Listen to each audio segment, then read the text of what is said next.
The Elder started as a story first. We don't want to get too heavy-handed about this, but The Elder started as a story first, and then we decided to do another record with Bob Ezrin because we had already done one in 1976, and then everybody got very excited about the story, and we decided to sit down and write a collection of songs that would basically outline the whole story, and thus was born the saga of The Elder. During the Unmasked tour in 1980, Kiss promised fans a return to their hard rock sound.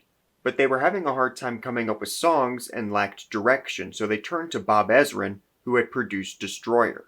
Initial work on a new album began at Ace Frehley's home studio in Connecticut. Meanwhile, Gene Simmons was trying to break into Hollywood. He wrote a short story about a council of elders who watch over the earth. They select a champion to defend the planet when it's threatened. He wanted to turn his short story into a film.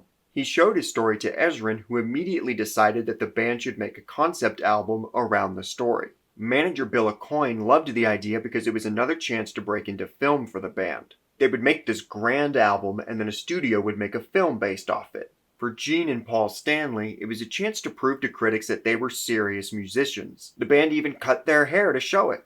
Ace was against the project. When the production moved to Toronto, Ace refused to go. He recorded his solos on his own and mailed them to Ezrin. How much of his stuff was used is up for debate. New drummer Eric Carr was probably unhappy with the direction and super confused, but had no voting power being a replacement member. Music from The Elder was released on November 10th, 1981, and what a terrible title. They were so sure that this was gonna work that they had the balls to call it Music from The Elder, as if it was a soundtrack to a movie, before the movie was even made or in a position to be made. There was no movie. The cover also sucks. It's a hand on a door. What's this supposed to be? It doesn't tell me anything about the story, and it doesn't exactly catch the eye. A lot of the early Kiss records had these great covers, and the reason people would buy them is because they would see the covers and go, holy crap, what's that band? To further complicate things, Casablanca was bought by Polygram and Neil Bogart was removed. So Kiss no longer had a personal relationship with their label. The record company hated the album. They insisted on rearranging the songs so that some of the rockier tunes were towards the front, disrupting the flow and story of the album. When the album was reissued on CD in the late 90s, the intended order was restored. I will be going by that order for the sake of the story.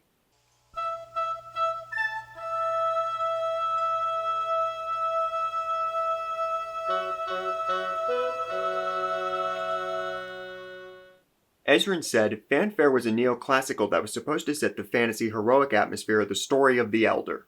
To achieve an otherworldly effect, we decided to use medieval instruments such as the racket and the crumb horn. They create an eerie and atmospheric sound that is never heard on rock records. Ezrin wrote this with Paul, and I hate it. It's so bizarre and pompous. It's a bad omen for the album. I can see why the record company wanted to start with something else. Honestly, why didn't they just cut it?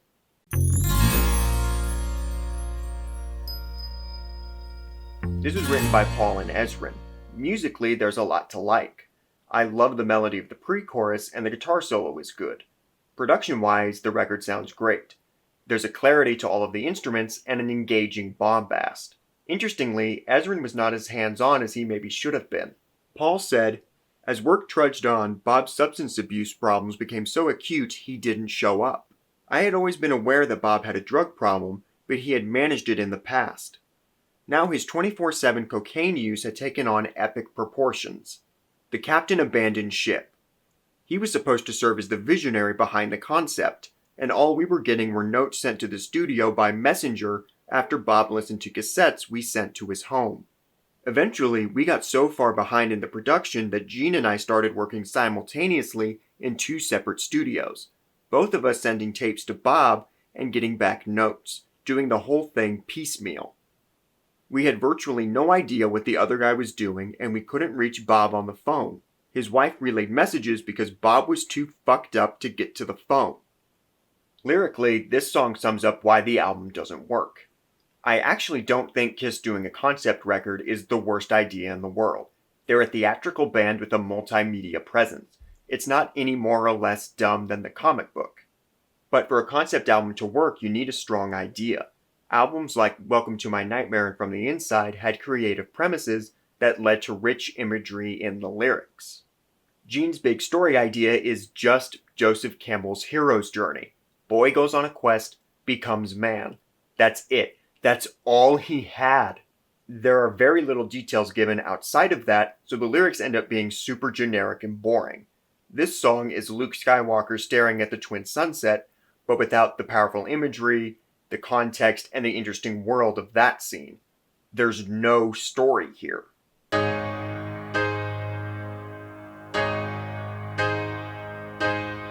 Written by Tony Powers, he played keyboards and Alan Schwartzberg played drums.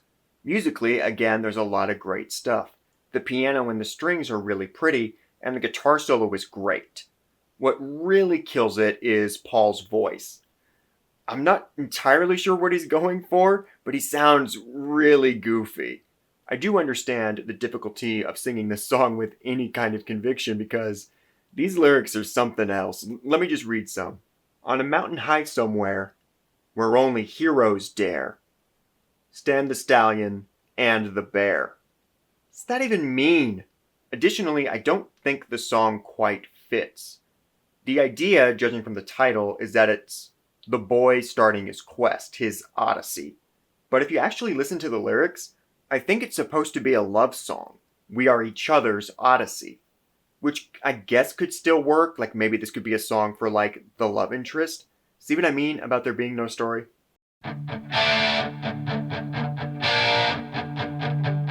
Written by Gene, he plays rhythm guitar on this one. This starts the more decent part of the record. It's got a cool riff and a killer bass line. It's also the first track that really lets Eric shine on the drums. In terms of the story, it's a prophecy thing. It's the elder declaring that the boy is their chosen one. I suspect that it started out as a song about a girl, and then was slightly altered to fit the storyline. I do love the bridge where Paul takes over the vocals as the boy responding to the elder, and then a motif from Just a Boy comes in. That's cool.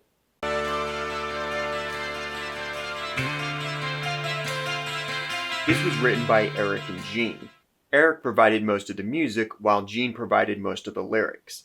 And I think it's one of the best songs on the record. The guitar riff Eric wrote is really good, and he kills it on the drums. Additionally, this has one of my favorite guitar solos on a Kiss record. Lyrically, this is the first song that gives the story any kind of real weight. That line in the chorus, "Loneliness will haunt you, will you sacrifice?" That's great. That idea of giving up a part of yourself for the greater good. That's solid drama for the kind of story that they're going for. This song was written by Ace, Anton Fig, Lou Reed, and Gene. It started as a song by Ace and Fig called Don't Run. Reed and Gene changed all of the lyrics to fit the elder concept. I've heard the Don't Run demo, and I think it's a lot better than this. This song goes right back to generic nothingness in the writing. Some of the phrases in the lyrics sound cool, but they don't mean anything or add to the story. I guess it adds the threat of a potential villain. Honestly, the song would work much better as an opener. This song is a threat of darkness looming. Start with that, then introduce the boy and the prophecy as a response to this dark light. Musically, it's fantastic. The riffs are great, Eric's drumming is amazing, the solo's good, and the melody is catchy. Written by Paul, Ezrin, Reed, and Gene, this is the best song on the album, and one of the tracks that can stand apart on its own, apart from this album, and just be a great song. It started as a song Paul wrote called Every Little Bit of Your Heart. Ezrin, Reed, and Gene took that and rewrote the lyrics. It's a really pretty song with strong lyrics about the need for heroes. It's the right mix of pessimism and optimism. Additionally, Paul played the guitar solo, and it's the best on the record. I love it a lot. In terms of the song's placement, if we apply a Hollywood 3-act structure to the album, this would be the end of the second act, or the hero's lowest point. To use Star Wars again, it's the death of Ben Kenobi. But the song is weirdly placed around the halfway point. I think it would have been stronger towards the end of the record. Written by Paul, Ezrin, and Powers, this is the most Kiss-like song on the record, and the one that fans tend to like. It's got a great riff and killer drums. I additionally like the pre-chorus. I think there are some strong lyrics in that. Story-wise, I find the placement strange. The song is The Boy Taking the Oath, so I think it'd be stronger if it was closer to Under the Rose. I never said I was more than I am. Written by Gene and Reed, Mr. Blackwell is the villain of the story. The lyrics are pretty generic. I get nothing out of it about Mr. Blackwell other than he's the villain. And structurally, why is the bad guy being introduced at the very end of the record? I do think the main guitar riff in the chorus is pretty cool, and the melody is decently catchy. Written by Ace, Edrin, and Eric, this song is basically a jam session between the three of them with Ace on guitar, Ezrin on bass, and Eric on drums. It's a cool instrumental that allows the three of them to show off a little bit. Structurally, it's fine. It's kind of the third act action scene or the climax. I don't know what the island is or why we're escaping from it, but whatever. Written by Gene and Ezrin, Schwartzberg played drums. It's a generic Kiss anthem about feeling good about yourself. As a song outside of this album, it's fine. And I do think it works as the conclusion of this story. The boy is now a man and believes in himself. However, I question the decision to make it a duet between Paul and Gene. There's a lack of consistency in the point of view of the album. For the most part, Paul is the voice of the boy, and Gene is the voice of the elder. But then they both sing this song that is definitely from the boy's point of view, and Gene also sings the villain song. I think that hurts the album, and overall, I think it'd be a better album if Paul sang all of the songs that were from the boy's point of view, Gene sang the songs that were from the elder's point of view, and Ace sang the villain songs. Paul said, "When we were finally finished in September, we went back to New York. If I played the tape for anyone at my apartment, I insisted on silence, as if I was exposing them to brilliance.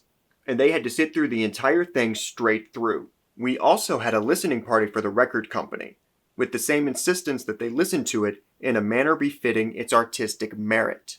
The reaction at the end of the listening session was like the audience when they heard Springtime for Hitler from the producers. Mouths wide open. I already knew that somehow that it wasn't because the sheer greatness of the album had taken their breath away. I went into a record store the day the album came out in November 1981 and saw a poster for it. I had a panic attack. I looked at the poster and it hit me like a sledgehammer. What the hell have we done? Music from the Elder bombed. It peaked at number 75 and fell off the charts within 3 months of release. The single, A World Without Heroes, peaked at number 56. The album performed so poorly that the band decided not to tour in support of it. It's a bad album. There's some solid musicianship and some moments of greatness. But the record was doomed from the start, with a weak and generic story, a completely coked out producer, a bassist more concerned with getting movie deals than making good music, and a frontman too obsessed with approval from peers and critics. The album is a mess, but it didn't have to be. There's potential with what they wanted to do, but they didn't want it for the right reasons, and it shows in the material as egotistical and pretentious. In the wake of The Elder, Kiss fired manager Bill Aucoin, and Ace decided to quit. The band's direction, along with his own demons, left Ace feeling miserable and drinking way too much. He realized that if he stayed with the band, he would end up killing himself. Paul begged him to stay, but Ace refused. His departure would not be made public until the Creatures of the Night tour started in late 1982. But wait, there's more. After The Elder, Polygram decided to release a greatest hits album. Paul, Gene, and Eric had teamed up with the new producer, Michael James Jackson, to start work on a new studio record. 4 songs were selected from the initial writing sessions to be included as new tracks for the compilation. The album, called Killers, was never released in the US. It was an international product mainly for Europe and Australia, where Kiss still had some popularity. Bob Kulick was brought in to play guitar instead of Ace. This song was written by Adam Mitchell and Paul. The latter played bass. One of the first things Jackson did as producer was to bring in a lot of outside writers to help the band. Paul described these early writing sessions as kind of getting back on their feet after being essentially knocked out by Mike Tyson. I think this is a great song and an underrated gem from the Kiss catalog. It's fun and catchy with good lyrics, solid vocals, and a cool guitar solo from Kulick. However, the production is a little disappointing. It sounds a little too small. It could have used a more powerful production.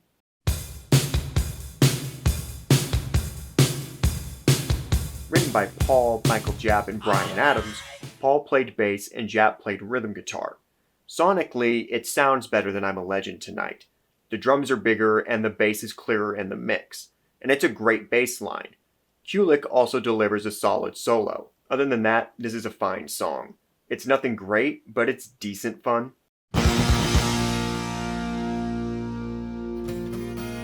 Written by Paul, this is a song about a woman he had a brief affair with who then left him for someone else.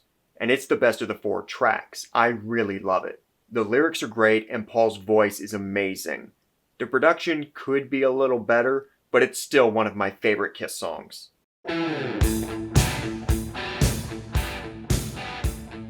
Written by Paul and Mitchell, Paul played bass. This is an okay song.